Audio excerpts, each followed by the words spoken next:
Good morning. We will have opening statements by the Secretary General and the Prime Minister, and then we'll have time for some questions. Secretary General. Thank you.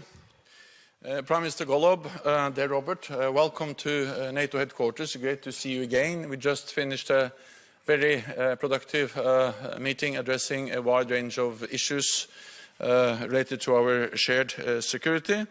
This month we mark the 20th anniversary of Slovenia's accession to NATO. NATO's open door has helped to spread freedom and democracy throughout Europe. And for 2 decades, you have stood with allies, united and fully committed to our collective security.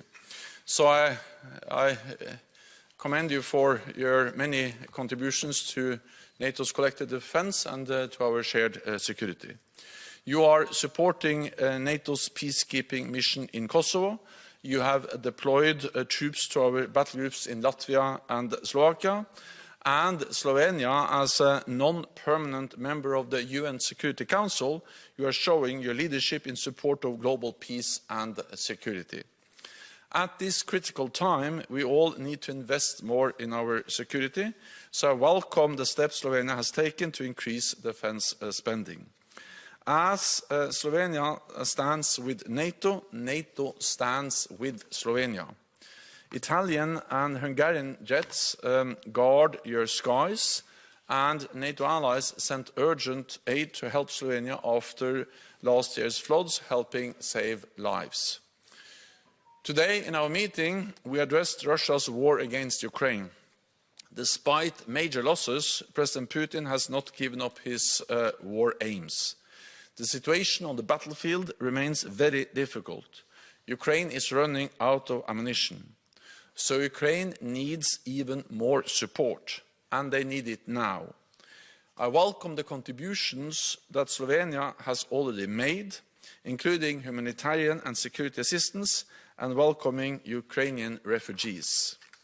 Today, we also discuss the situation in the Western Balkans, a region of strategic importance in our shared European neighbourhood, and of strategic importance for NATO. Last year's outbreaks of violence in Kosovo were unacceptable, and NATO responded swiftly, deploying 1,000 extra troops. We are committed to ensuring that KFOR continues to fulfill its UN mandate. We also spoke about Bosnia-Herzegovina.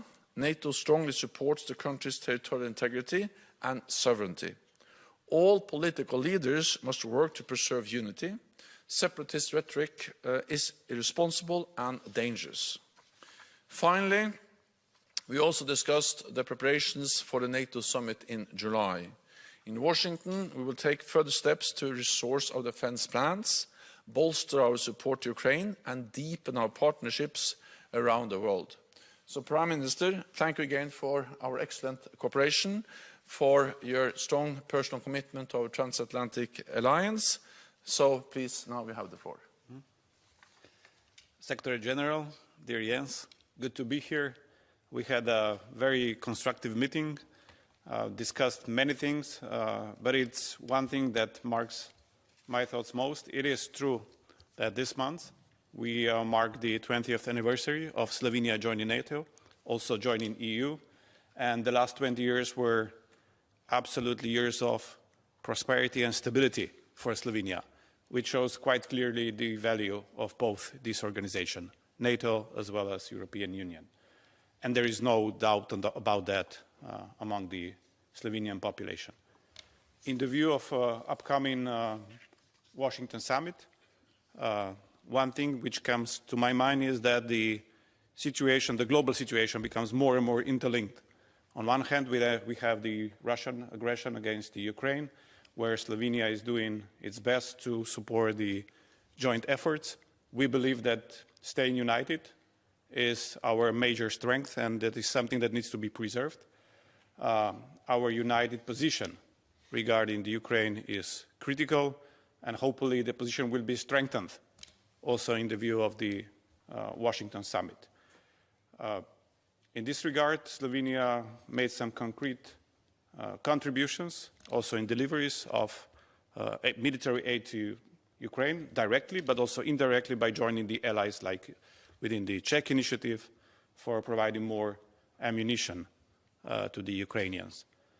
On the other hand, there are other areas, as mentioned, the Asia-Pacific, which is also linked to the situation in Ukraine, but even more so, I believe, the situation and our response to the Gaza situation, which I mentioned briefly to the Secretary General, where we should put more pressure on both sides to immediately stop the fighting, to come to a ceasefire, because the global South is not viewing our efforts regarding Gaza most favorably. Unless we do more to prevent the atrocities on the ground, we will be losing the narrative. And more talks about the double standards are emerging, and that is something that we need to address urgently.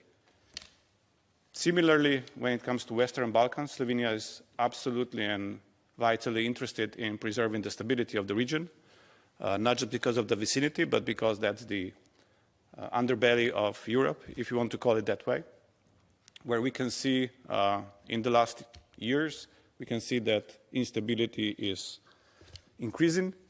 In that regard, we expressed our interest to provide more troops in KFOR as well, to send more personnel to Kosovo in order to help NATO, but also mostly in order to help the local authorities to preserve peace. We believe that the summit in Washington can be a major success, but the one main requirement is that we remain united. And today we have also a meeting at the European Council where hopefully a major step forward regarding Bosnia as one of the focal points in the Western Balkans is going to be made, and Bosnia is granted a formal date for the accession negotiations. And that would absolutely be a step in the right direction, and it would help to preserve also the stability of the region immensely. Again, dear Jens, good to be here. I'm pretty sure we will continue our discussions also in the future in the same positive and constructive manner. And Slovenia is going to do its part when it comes to burden sharing, but also when it comes to being part of united NATO in the future. Thank you. We have some time for questions. We'll start with Slovenian Public Radio and TV. Over to you. Yeah, hi, Secretary General Igor Juric, Slovenian National Television and Radio. You already mentioned some things about this last 20 years since Slovenia joined NATO with 6 other countries. Maybe could you elaborate a little bit more what Slovenia brought and all the other countries also to NATO in these last 20 years? And also the question, how do you see the fact that Slovenia is still far away from the 2% of GDP for defense expenditures? And the question for the Prime Minister, when will Slovenia reach this goal of 2% of the GDP? And maybe the last question for you also, Prime Minister, why it took so much time for you, or actually 2 years, to come to visit NATO for the first time during your mandate? Slovenia has been highly valued and important NATO ally now for 2 decades, and we continue to appreciate very much the contributions that Slovenia is making to our collective defense, to our shared security. The fact that Slovenia contributes to NATO's battle groups both in Slovakia and in Latvia demonstrates that Slovenia is not only an ally that addresses the challenges in the immediate neighborhood, but also look at the broader picture. Then it is, of course, important what Slovenia has done and continues to do related to how to ensure stability in the Western Balkans, both in Bosnia and Herzegovina, but also in Kosovo. And Slovenia has for many years contributed forces to our peacekeeping mission in Kosovo. And I welcome the announcement from Prime Minister Golob to be ready to further increase the Slovenian contributions to our KFOR mission. These are important examples of how Slovenia is actually making a difference. Then, of course, now when Slovenia is a member of the UN Security Council, Slovenia plays an even more important role, because when Slovenia speaks, we listen to them in NATO, but actually Slovenia is also now a voice inside the UN Security Council. I also believe that Slovenia has played an important role just by demonstrating back then, 20 years ago, that NATO's door is open. It was not obvious after the end of the Cold War that NATO was going to enlarge. But when the Cold War ended back in the beginning of the 1990s, we were 16 members of the alliance. Today, with Slovenia and many others, we are 32, twice that many. And Slovenia has been part of this big success story of NATO enlargement, enlargement of NATO, enlargement of the European Union, demonstrating that we actually are able to work together. It has helped to spread democracy and stability and freedom across Europe, and Slovenia has been an important part of that big development. So we are extremely grateful to have Slovenia as a staunch ally. I appreciate to work with Prime Minister Golob, and maybe this is his first time at NATO headquarters, but we have met several times at different occasions, and we have met at the NATO summits, so it's not the first time we both participate together in NATO meetings, but the first time here at the NATO headquarters. Then just briefly, I've been Prime Minister for 10 years. I understand that it's hard to find more money for defense, because there are so many other demands on education, on infrastructure, on health, and many other things. But allies reduced defense spending when tensions went down after the end of the Cold War. Then we have to be able to increase defense spending when tensions are going up, as they are now with a full-fledged war in Europe. And I welcome the fact that Slovenia has started to increase defense spending, and I welcome also the commitment to be at 2%. So, of course, the sooner the better, but we welcome increase and we welcome the commitment. At the moment, our commitment to get to 2% is planned for the 20 and 30. That may change in the future, but that's what it is at the moment. But the fact is that in the last 3 years, we increased by 70% our investment in military equipment. And I think that really shows our total readiness to fulfill our commitments. Because it's not just about spending more money, it's about where do we spend it for, and we do invest in military equipment. And all of that is, of course, in the line of capability building within our NATO commitments as well. Regarding our meetings, as Secretary General already said, there were many occasions before, so coming here, it's symbolic in a way, but nevertheless, it's just one of the meetings that we've had in the past. And I'm pretty sure that not the most important, but it's the most visible. Yes. Thank you. We'll go over to Peter from Delo, if that's okay, Slovenian National Daily Newspaper. Yes, hi, thank you. Peter Žavić, Slovenian Daily Newspaper. Secretary General, Mr. Prime Minister, the NATO annual report last week has shown that the public support for the alliance in Slovenia is very low. Besides the Montenegro, that is a special case, is the lowest. Where do you see a reason for this? And also public support for defense spending is also very low, among the lowest. Don't you think that such a situation in the public could hinder planned defense spending in Slovenia?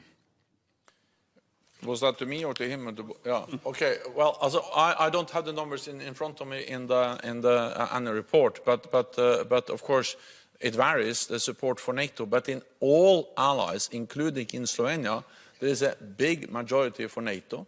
There is a big majority for increased defense spending. And especially if you take into account that the way we present the numbers there, it's support for NATO, then it's the undecided, and then those who are against.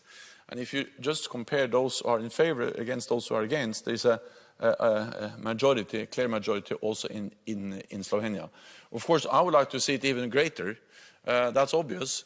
But the reality is that we are 32 democracies. We have open discussions, we have open debates, and there will always be different opinions. That's part of being democracies. But Slovenia and NATO allies have demonstrated again and again that despite some differences, some disagreements, we have always been able to unite around our core task to protect and defend each other, to invest more when necessary, and that's exactly what Slovenia is doing.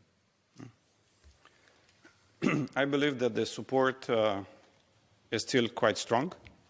All the polls are relative in a way. To make a light joke out of it, when our government is going to get that much support, we'll be really happy about that. So I would not want to put too much emphasis on that. There are many reasons why the support could be oscillating. Absolutely, the spillover of the propaganda from other Western Balkans countries, but also out of Russia, it doesn't help to strengthen the support within Slovenia.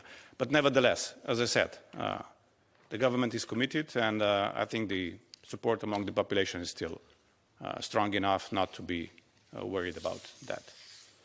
When it comes to defense spending, it's not about we being able or being committed to spend, it's more about what we are capable of doing. And as we are all aware, last year we had really devastating floods, which we immediately informed not just our EU friends, but also our NATO allies.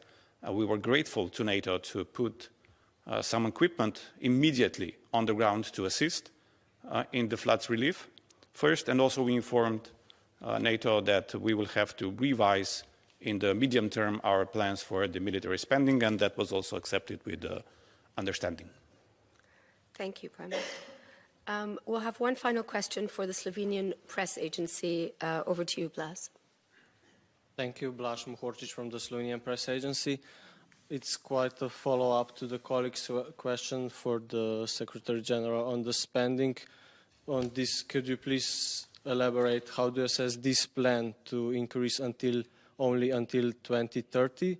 Because since last summit, the 2% is floor and not the ceiling anymore. And for the Prime Minister, could you please elaborate a bit on your remarks that Slovenia will increase the number of soldiers on Kosovo in 4? What are the concrete plans? And also, do you support Mr. Rutte for the next Secretary General? Thank you.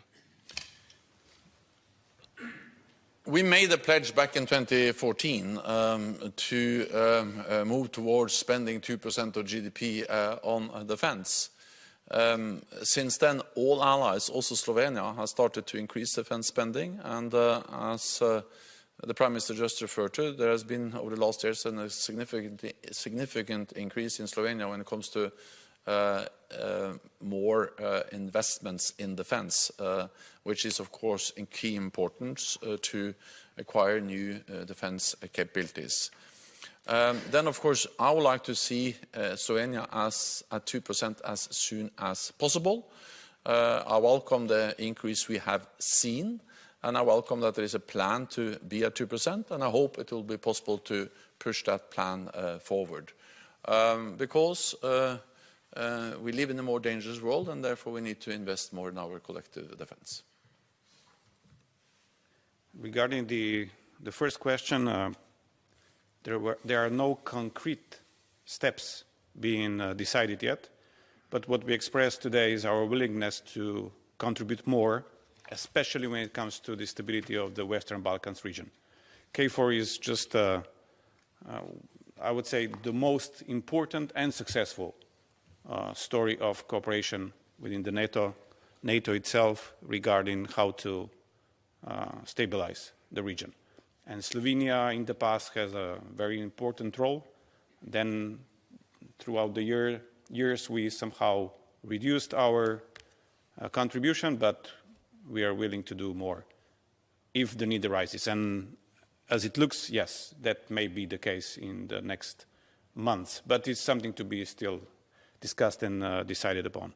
When it comes to the new Secretary General, the fact is that a month ago, approximately, we expressed our support for Mark Rutte. The fact is that at that time, Mr. Rutte was the only candidate, so obviously we had no qualms about expressing support. Just a couple of weeks ago, then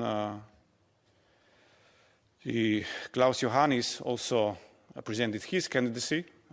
We took it very seriously, especially some of his points regarding the regionality of the positions and so forth.